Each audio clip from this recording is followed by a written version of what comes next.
It comes under the 6 major white supremacist strategy or confusion. Okay. All right, and these are kind of outlined in the textbook for Victims of White Supremacy, pages 24 through 36.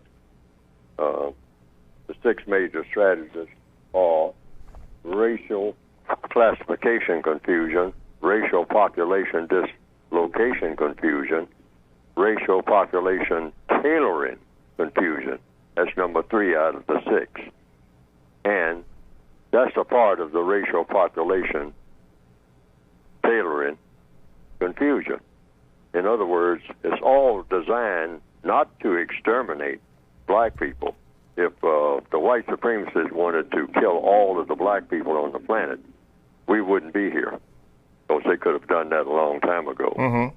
So they just want to keep the population confused, and they want to keep the population also in balance so that it fits in to their long-range schemes, because they make 200- and 300-year plans at a time, all right? They intend for this to go on forever, just the way everything is as far as the treatment of non-white peoples. And so they have these strategies all set up in place. So every now and then they will take a look at a certain area and they say, well, looks like the population is getting kind of stabilized there, so let's disrupt it. So we'll we'll dump these different diseases in here, or we will poison the water, or we will do something in there, give the people some guns and set one against the other, spread rumors among them, stir up trouble, and have them fighting and killing each other. And then we'll go back and check in 2 or 3 years and see if the population is reduced enough in that particular area, because we're going to do some mining in that area 10 years from now, and we don't want too many of these black people in the way, making trouble and whatnot, and giving us arguments about we shouldn't be there and all like that. So we just reduce the population in that area over the period of the next 10 years, so when we move in, nobody will be there. If we poison the water, they'll figure out that the water is poison, and they'll move on their own. They'll go, further upstream. So therefore, when we get there, everything will be all set up and ready for us. See, they're the best planners in the world, and this is all a part of it. The population control is a part of it, but they're not trying to exterminate everybody. Okay. Why? For a very logical reason. If they exterminated the black people, and you're a white supremacist, now you're a white supremacist now, and you're going to kill all of your product off that you're supreme over.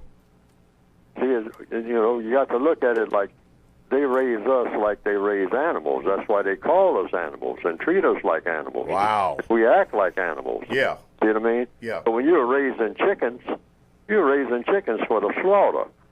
When you're raising cows, if you're a cowboy, that's, hey, you're herding cattle and whatnot. What are you herding those cattle for? You're going to take them to market, all right? You're going to kill all those cows, okay? But you're going to nurture some more. In fact, the ones that you have on hand, you're going to make sure that they're pretty healthy. They can make the trip, all right, when you put them on boxcars and whatnot. They used to just round them up and have to drive them over mountains and all like that. Yes. But now they put them on trucks and all like that, but they take them to what? To market. And so, black people are just animals that they just herd around and do what they want to with. But since we're in the form of what we call people, they have sexual intercourse with us, produce babies, among black people, and dump them over there among the black population, all right, and then mistreat them too. They got a thing really going. This thing called white supremacy is a huge, huge, huge business. Business. The biggest business that the world has ever seen. It's a business. It's a business. And black people take it personally, say, well, they just don't like me because, why is it they don't like me? I try to get along with people and all. It doesn't have anything to do with that. You're an animal. And, we herd animals. Yeah, they like their animals, but as long as the animals act like animals, all right? they pet their dogs and cats and whatnot. See what I mean? But the dog and cat should never think that it's not a dog or a cat. Mm-hmm. Once that dog or that cat start thinking that it's going to be treated like a person, I mean, in all things, no, the white supremacists let you know. No, no, no. You're black, all right? You're an animal. You're an animal. Get that through your thick skull. To me, you are an animal. I will groom you and pet you and show you off every now and then, put you on television. But I do my, when I have a pet show, I do that, all right? But I'll also whip you and put you in the corner and deny you food when you act out. When I come home in the evening, you've been over there tearing up my curtains and whatnot. Oh, no, I'm not letting you get away with that. You're an animal. Yes, sir. Act like one yes. under me Mm-hmm. forever.